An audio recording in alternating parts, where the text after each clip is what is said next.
Tive a oportunidade de trabalhar em algumas multinacionais e, durante esse período, essas multinacionais pediram que fosse implementado no Brasil alguma coisa, um conceito novo de escritórios, que eles chamavam de muitos nomes: Open Space, Modern Office, Workplace Innovation, não importa. Então, são vários nomes para dizer a mesma coisa, que seria um espaço menor. Como vocês sabem, essa ideia começou há muitos anos atrás. Em 1990, um banco alemão tomou uma métrica e descobriu que 20% dos seus empregados não vinham todos os dias no escritório. Porque estavam em curso, porque estavam com um tratamento médico, porque estavam no cliente, porque estavam no fornecedor, não importa.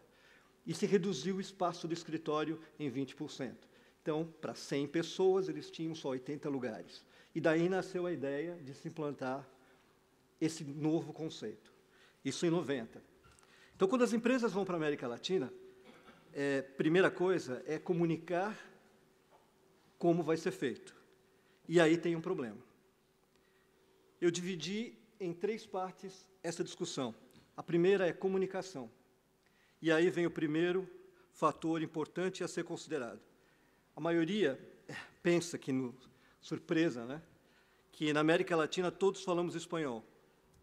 E, na verdade, no Brasil, existem 38% da população que representa a América Latina que fala português.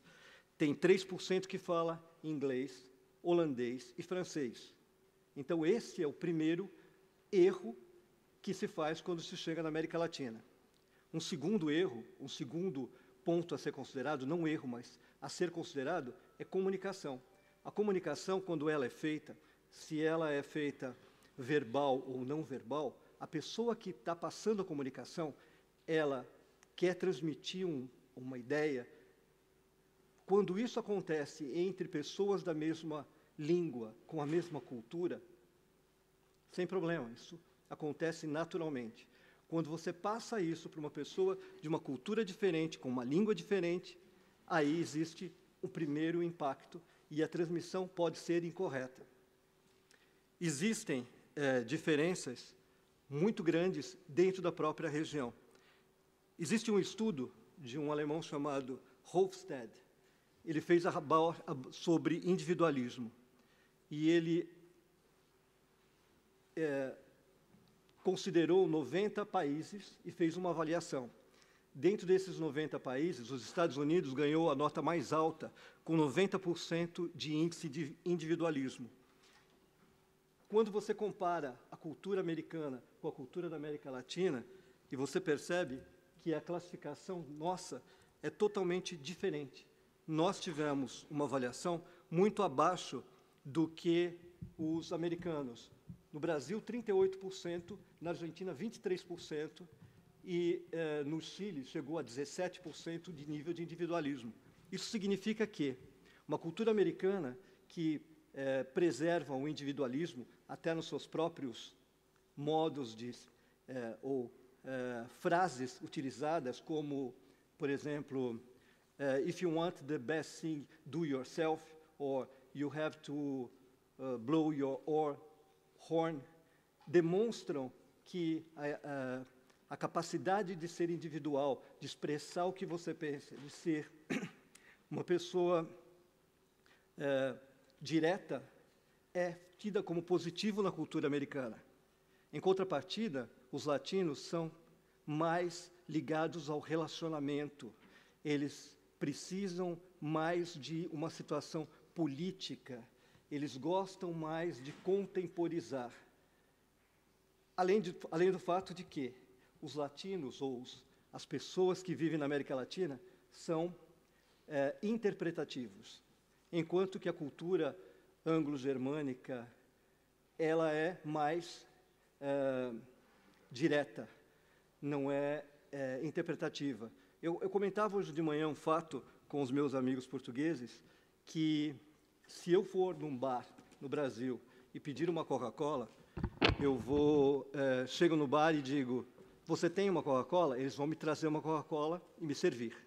Se eu for em Portugal e fizer a mesma situação, eles vão olhar para mim e vão dizer, sim, eu tenho, mas não vão me trazer a Coca-Cola, porque eu vou ter que pedir. Você pode me trazer uma Coca-Cola? Ah, sim, você quer uma Coca-Cola.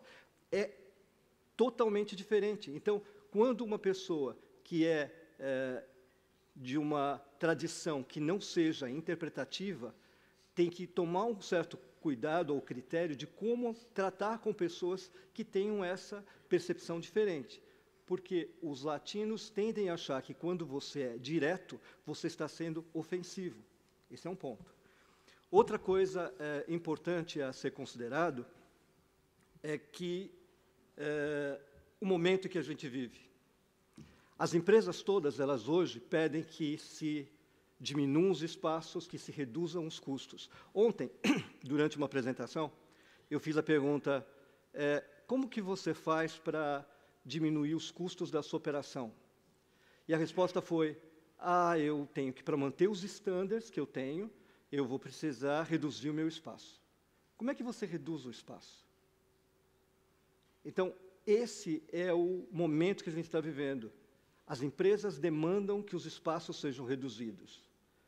Hoje, a gente trabalha, como é que o mundo está trabalhando hoje em dia? Hoje em dia, você trabalha de qualquer lugar. Você não mais trabalha de escritório. Você está conectado 24 horas por dia. Você trabalha com wireless. Se há 15 anos atrás eu perguntasse para vocês, eu tenho que fazer um escritório, vocês vão precisar de telefone fixo? A resposta ia ser, claro, como é que eu não vou trabalhar? É impossível. Hoje, vocês vão dizer, talvez precise de alguns. Será que daqui a alguns anos a gente vai precisar? Não sei. Numa palestra que houve nos Estados Unidos, na Universidade Americana de Boston, fizeram uma pergunta, os escritórios que a gente usa hoje serão os mesmos que daqui 20 anos? Ou existirão escritórios daqui a 20 anos? A resposta foi unânime, não. Eu não sei, eu não vou ser tão radical e dizer para vocês que daqui a 20 anos não existirá escritórios. Pode ser que exista. Como nós somos pessoas que gostamos de relacionamento na América Latina, pode ser que exista um ponto de contato, mas não, talvez, da forma como a gente enxergue hoje. Essa situação de como os escritórios hoje e o que ele está sendo preparado. Hoje, quando você prepara um escritório para uma empresa que tem 400 empregados, você normalmente pensa, qual é o share ratio? Quantas pessoas virão por dia? Quais são as áreas que vão utilizar? Para 900 pessoas, 200 cadeiras é mais suficiente? Para vocês terem uma ideia, na Philips, se acomodou 900 pessoas num espaço de 1.800 metros quadrados. Como? Share ratio baixo, altíssimo, home office, que é uma outra realidade e que que as empresas hoje estão trabalhando. Hoje as empresas trabalham com 2 ou 3 dias de home office. Então, esse é o mundo que a gente está convivendo hoje e que está mudando muito rapidamente. Há outros fatores que a gente precisa considerar sempre que estamos pensando num novo escritório. Tem fatores e esses fatores, eles são alterados de acordo com a região e de acordo com o país e de acordo com a empresa. Quanto que você usa do teu espaço para um arquivamento? Você usa cloud? Não sei. Você usa papel? Quantos arquivos deslizantes você tem? Ou qual é a sua forma de gerenciar? Você é um gerente que quer o seu funcionário ali do lado e que você fiscaliza se às 8 ele chega e se às 5 ele vai embora? Se você aceita o home office, você aceita que ele faça home office ou não? Baseado nesses fatores, você pode tomar algumas decisões. Mas essa é a realidade. Esse é o momento. E isso tem que ser tomado em consideração. Porque estamos pensando em trabalhar no futuro e não no presente. A gente tem que pensar como nós seremos FM, ou como nós seremos real estate, ou como queiram chamar, no futuro. Se existirá essa posição, como o Davi mencionou, muito interessante, talvez no futuro, real estate ou facilities, ou FM, ele vá somente até a casa das pessoas buscar a roupa para lavar ou vai levar os filhos na escola. Não sei, talvez mude o nosso conceito. Talvez a importância da nossa função seja alterada. que nós não podemos fazer é prendermos a situação atual, porque essa situação atual não existe. Ela está mudando dia a dia. E essa é uma tendência inevitável. Outro ponto importante que tem que ser pensado é qual é a tolerância que nós temos para trabalhar em ambientes, qual é a quantidade de pessoas que a gente vai colocar dentro de uma mesma sala. Essa aplicação de home office, essa aplicação de open space, ela é aceita da mesma maneira em todos os países? Eu diria não. Primeiro, o ser humano é territorial, ele gosta de manter o seu próprio território. Segundo, os latinos dão muita importância à sua sala, ao seu espaço. Você tirar a sala ou diminuir a sala de um gerente ou de um diretor é considerado algo ofensivo, enquanto outras empresas hoje em dia, por exemplo, a Philips é um grande exemplo nesse sentido, e a Nokia também, e a Nokia Siemens também, os CEOs sentam no meio de todas as pessoas, eles não têm sala nenhuma, eles sentam como qualquer outra pessoa e mudam de andar e mudam de lugar, como todos os funcionários todos os dias. Outros preferem manter suas salas fechadas, com sua secretária, com sua mesa de reunião interna. Isso é um ponto a mais que precisa ser considerado. Nessa mudança de implantação de um novo conceito, a questão cultural é muito forte e a resistência imensa. E, para concluir, eu queria que vocês pensassem também um pouco a respeito de como a gente separa a nossa vida pessoal e a nossa vida do trabalho hoje em dia, qual a importância que a gente dá para isso, qual é a nossa atitude de supervisão, qual é a nossa atitude perante a essa nova forma de trabalhar. E, por último, comentar com vocês o seguinte: existe um terceiro componente que vocês não estão considerando e que deve ser levado em consideração. Geração Y. A geração Y está aí.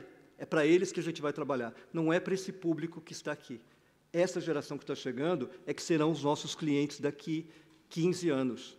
Essa geração Y, que já está trabalhando, já está atuando, eles pensam totalmente diferente da gente. Eles estão nos ensinando novas maneiras de trabalhar, novas maneiras de se divertir, novas maneiras de se interagir.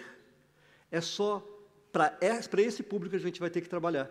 E as empresas têm que repensar a forma como eles compensam e atuam com os funcionários. Talvez o benefício salarial e os benefícios que estão sendo dados não sejam benefícios que atraiam essa geração. E é para essa geração que a gente vai trabalhar. Então, na verdade, minha apresentação para vocês é levar vocês a pensarem em esses 3 pontos.